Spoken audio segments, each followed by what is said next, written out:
किसी प्रकार का लोकतंत्र में लाठीचार्ज वगैरह दुखद है। यहाँ पर जो सरकार है नीतीश जी की, इस सरकार का एक कैरेक्टर रहा है, कोई भी आता है लोकतांत्रिक तरीके से अपनी बात रखने तो सरकार लाठीचार्ज को सबसे आसान जरिया मानती है।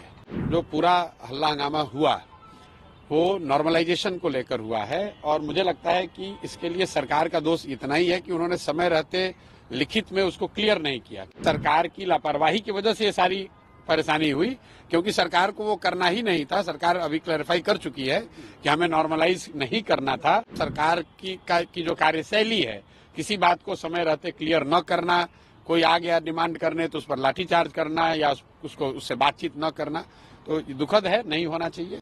देखिए, पहले तो किसी प्रकार का लोकतंत्र में लाठीचार्ज वगैरह दुखद है, लेकिन यहाँ पर जो सरकार है नीतीश जी की, इस सरकार का एक कैरेक्टर रहा है, कोई भी आता है लोकतांत्रिक तरीके से अपनी बात रखने तो सरकार लाठीचार्ज को सबसे आसान जरिया मानती है। तो लाठीचार्ज की तो एकदम बिल्कुल निंदा करते हैं, नहीं होना चाहिए। और अगर किसी ने किया है, कोई अधिकारी दोषी है तो उस पर कार्रवाई होनी चाहिए। एक बच्चे को मुझे बताया गया है कि चोट लगी है, वो हॉस्पिटल में है। हम लोग अपनी ओर से कोशिश कर रहे हैं कि उनको जो वहाँ मदद हो सकती है, शायद उनका पैर टूट गया है।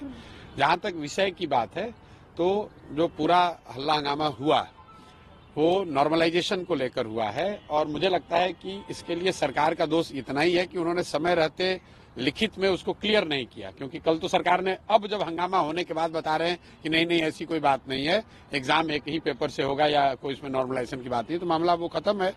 तो ये दिखाता है कि सरकार की लापरवाही की वजह से ये सारी परेशानी हुई, क्योंकि सरकार को वो करना ही नहीं था। सरकार अभी क्लैरिफाई कर चुकी है कि हमें नॉर्मलाइज नहीं करना था, नहीं करना है, एग्जाम एक ही शिफ्ट में होगा, एक ही क्वेश्चन पेपर होगा।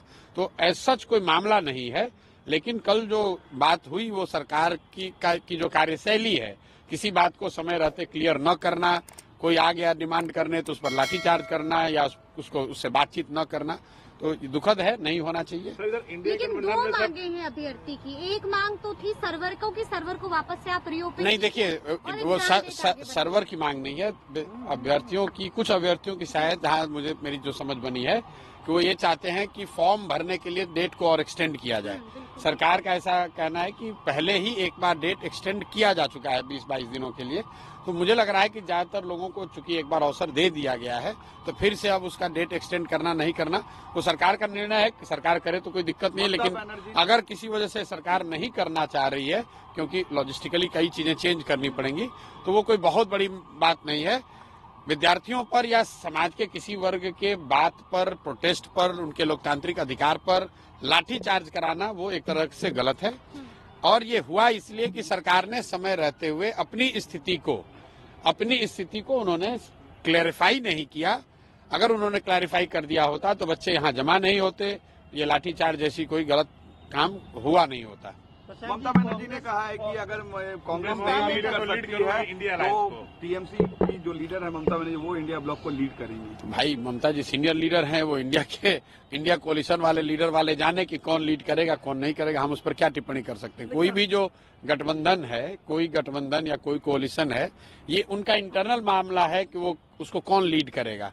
जहां तक हम लोग जानते हैं कि इंडिया अलायंस को कोई एज सच कोई एक व्यक्ति या दल तो कोई लीड कर नहीं रहा था।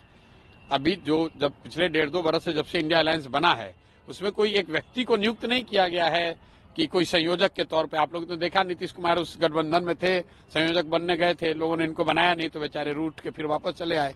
तो इंडिया गठबंधन का कोई संयोजक अभी तो है नहीं। बाई डिफॉल्ट कांग्रेस चूंकि सबसे बड़ी पार्टी है तो कांग्रेस के नेतागण उसको चलाते हुए दिखते हैं। तो ममता बनर्जी जी ने अगर मांग रखी है तो इंडिया गठबंधन का मामला है, हम लोग उस पर क्या कह सकते हैं। चाहे समाजवादी पार्टी की बात हो, अडानी वाले प्रोटेस्ट पे पार्लियामेंट में उन्होंने साथ नहीं दिया। अब देखिए, ये राजा ने कहा कि मेरे भाई ऐसा है, ये उनका मामला है, इस पे प्रशांत किशोर की कोई टिप्पणी नहीं है। आप बिहार से संबंधित अगर कोई सवाल है तो कीजिए। वो इंडिया गठबंधन में कौन किसके साथ है, कौन लीड करेगा नहीं करेगा, पार्लियामेंट्री फ्लोर पे उनका कोऑर्डिनेशन और लैक ऑफ इट का जो मामला है, उसमें हमारी कोई टिप्पणी नहीं। ममता बनर्जी नीतीश कुमार को फिर लाने में कामयाब हो पाएंगी क्या? भैया ये देखिए, अरे भैया, नीतीश कुमार खुद नहीं जानते हैं कहाँ रहना है, ममता बनर्जी उनको क्या लायक है। महाराष्ट्र में लैंडस्लाइड विक्ट्री हुई है एनडीए की, कैसे देखते हैं इस फैसले को, जैसा मैंडेट मिला है महाराष्ट्र में? भाई हरियाणा और महाराष्ट्र ये दिखाता है कि जो लोग भी विपक्ष की राजनीति कर रहे हैं, जो भाजपा को हराना चाहते हैं, उनको लंबी और कड़ी मेहनत करने की जरूरत